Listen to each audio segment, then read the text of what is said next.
Hey everybody, Ryan here with the Lawn Channel. In today's video, I want to talk about something I'm doing with my front side yard. And when I bought the house, this area was not sodded, and I think the previous owners and whoever did very little there to try and grow it in. And honestly, I'm not sure how good the soil is. I'm having a feeling there's a lot of debris under there, but we're going to find out over the next couple of months. About a month ago or a few weeks ago, I sprayed it with Roundup or glyphosate and killed most of it. A little bit's growing back, but I'm not really worried about that. I'm not going for just like this crazy complete kill, whatever. It didn't have a whole lot of Bermuda grass there anyway. It was mostly weeds. So I'm not just too worried about what's gonna come back, like if it's common Bermuda or something like that. But so anyway, yeah, a couple weeks ago I killed it off, and now we've been dry for 3 weeks. Heat 90 to 95 every day, full sun, and no rain. But there's a change, and we've got a good week of rain coming up, 3 to 5 inches of rain. And I felt like maybe this would be the time to go ahead and work on this project. So what I did is I took my pull behind dethatcher, hooked it up to my mower, and first went over the area that I killed off. I tried to pull up as much dead material and dead grass as I could. So I did that. I made quite a few passes over and over. I filmed a lot more footage than I actually got. My GoPro's been giving me issues, and so I lost a lot of footage, but I think we have enough to make do. Anyhow, like I was saying, I took the dethatcher, went round and round and round, and pulled up a lot of that stuff, put it to the side. One of the reasons I like to use that dethatcher, and I've used it in other projects, is it breaks up the dirt too. So I put 2 cinder blocks on the back, lowered it down all the way, and went around and around. And when I got done, I had a nice bed of dirt, powdery dirt, probably, top ½ inch to an inch of the dirt was pretty soft or broken up. And I thought that would be important for what I'm going to do. And that's important for any project when you're growing grass. I think whether it's seeding, it creates a nice seed bed, or what I'm doing, which is sprigging, it does help with that project. So once I finished the dethatching of the old material, I then went and took the cinder blocks off because I didn't want a ton of weight. I don't want to dig into the dirt, but I still left it on the lowest setting, and I went around the yard. On the side there, I went around and around and around, and I was actually pulling up good, healthy Bermuda sprigs from my lawn, which was from a sodded variety. So what this is allowing me to do is take a sodded Bermuda and expand that through my lawn. So when you have a sodded Bermuda, or any kind of Bermuda, honestly, you really don't want to mix and match. So if, say, for example, in the past I've seeded Riviera Bermuda, and I wouldn't want to go back and seed Princess 77 or Yukon. I wouldn't want to mix and match those. You want to keep what you've got. And in the case of seeding, you can just go back with that same type of seed and throw it out, and you're good to go. But in the case of sod, you can't just do that. You either have to A, go buy more sod, B, you could try plugging, and C, you could sprig. And sprigging is a little more work. It takes longer to get to your finished product, but it's a heck of a lot cheaper. So anyway, I went around the lawn and I was pulling up these sprigs, and it was actually a whole lot easier than I thought. They were coming up very easily. First, what I did was I made a pass, got a bushel of sprigs. That's what I would call one pass with the dethatcher. Is a bushel of sprigs, and I would spread those out. I realized pretty quickly that that's going to get old.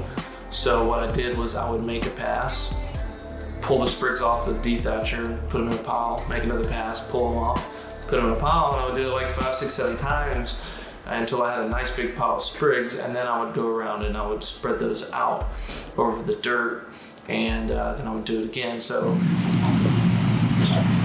all right, everybody. It's my second pass with the dethatching rake, and look at this, all viable sprigs.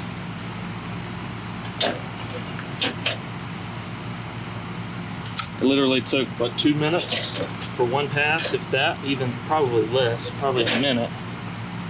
1 minute to harvest all of these. And now I'm just gonna go feather them out into the dirt patch right out here. And so all in all, it took me probably 2 hours on this project. And it's probably about 1,500 square feet right there that I was sprigging. And it took about 2 hours to break up the old dirt and pull up the old grass, harvest my own sprigs from my grass, and then also spread those out. So I would say this is a success. The dethatcher works very well. Honestly, it's incredibly easy. Your yard may look like crap for a little while.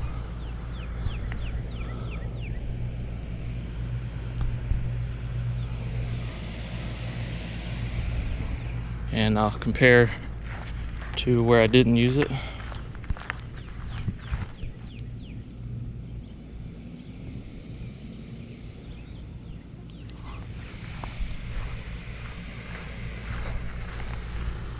But like I said, everything worked out well. This is what I'm using right here. And I just put it on the, all the way down on 3. And then I just didn't put any weight with it, and it kept it from really digging into the dirt. If you look down, I'm not seeing much dirt being dug up, but it's just pulled up all the runners. A lot of them are just hanging on, but I'm gonna leave them be, I guess. I don't know, you guys tell me. Should I mow these up, or should I just leave them? So now what I'm gonna do is put some probably RGS and spray, just drench this down with RGS and water, and then probably put out a fertilizer. And I've also got some topsoil that I'm just going to kind of spread around some areas. And I'm gonna try to work the sprigs down into the dirt with the water, try to kind of get them submerged a little bit into the dirt, and then maybe a little bit of the topsoil will help keep it in place. We've got about 3 to 5 inches of rain coming up in the next week, and I'm hoping that this doesn't wash away, but it's better time than any to put this out, and hopefully I fill in this whole area. So after I spread those out, then I took a hose-in sprayer, and you want to keep these watered in. First, let me talk about that. Watering is key, or it's king, as some people say, to everything with lawn. But with sprigs, it's very, very important. You cannot let those dry out. And so for what I did is, once I spread those out, got the hose-in sprayer, filled it full of RGS, and I just put it on a low setting and just drenched the sprigs with that. So the RGS was going out at a low rate, but I did use all of the RGS, so it was probably like 15 ounces per 1,000. It was the rate I was going with, which I didn't care. So I drenched those down. I tried to stomp on them a little bit. Earlier today, I bought some Scott's lawn soil or something like that from Lowe's, and I'd used that before, and it was one of the few soils, compost that I purchased at Lowe's or anywhere else that didn't have a ton of bark in it. Really don't have any. It's a very good product in my opinion. It's a little expensive right now. It does get cheaper though as we get later on in the season. But I bought 4 bags of that. I loaded up on a wheelbarrow, took it out, and I just shoveled and just tossed it out there. So I didn't do a complete top dress with the lawn soil, but I did get a little bit out there, hopefully to help with that rooting process with the sprigs. I tossed the topsoil, or the lawn soil, out, and then I hooked up a sprinkler, just an oscillating sprinkler, put it out in the center, let it go, moved it around however I needed to get a good coverage. But I didn't want to run my sprinklers because that would water the rest of my lawn, and I really don't need to do that because I got a lot of rain coming in, but I needed to keep that area wet. So even if you have a irrigation system, sometimes these external sprinklers are good for certain projects like this one. So I let the water run probably 2 or 3 hours just in different spots to really drench the dirt. Went back out there and walked on it, tried to smush the sprigs down there. It was a little muddy, a little more than I needed. So anyway, got those in. I'm gonna keep those watered very, very often for just short doses. But if we get rain, once the rain starts, I'll back off. But then if I see a long period of time without rain, then I will run those in between periods of rain just to keep everything wet and moist through there. So what do we expect with the sprigs? Normally it takes, the sprigs will turn brown, even watering them and everything and doing everything right, they'll turn brown, but they will green back up. And I would say within a month, we'll see quite a bit of growth in this area if I did my part right. Hopefully I did. Hopefully the rain we have is not so heavy that it starts washing stuff away. But if I did my part right, hopefully within a month we'll see it green up.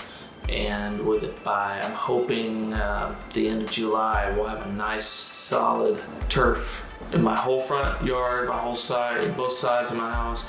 And then maybe I could focus a little on the backyard this year, but most likely I won't focus on my backyard till next year. And that's a whole nother project in itself because I have a dog back there who creates havoc. So guys, if you want to follow along this journey of sprigging, if you've been interested in sprigging and you kind of wondered how to get into it yourself, follow along and let's see how this goes. And then maybe you'll have time this year to do it yourself. Maybe you want to start now, or maybe you'll do this next year. But it's a good way to extend or spread your sodded Bermuda grass. Is sometimes you just can't spread it where you would like. It will spread quite a bit, but in my case, I had to do this or it would have taken probably till next year sometime to grow and spread my grass all the way over to the property line. Guys, I hope you enjoyed the video. Please leave a comment and like it if you did. Subscribe if you want to see more videos in this process and other lawn videos that I've got going on. I hope you enjoyed it. Have a good day.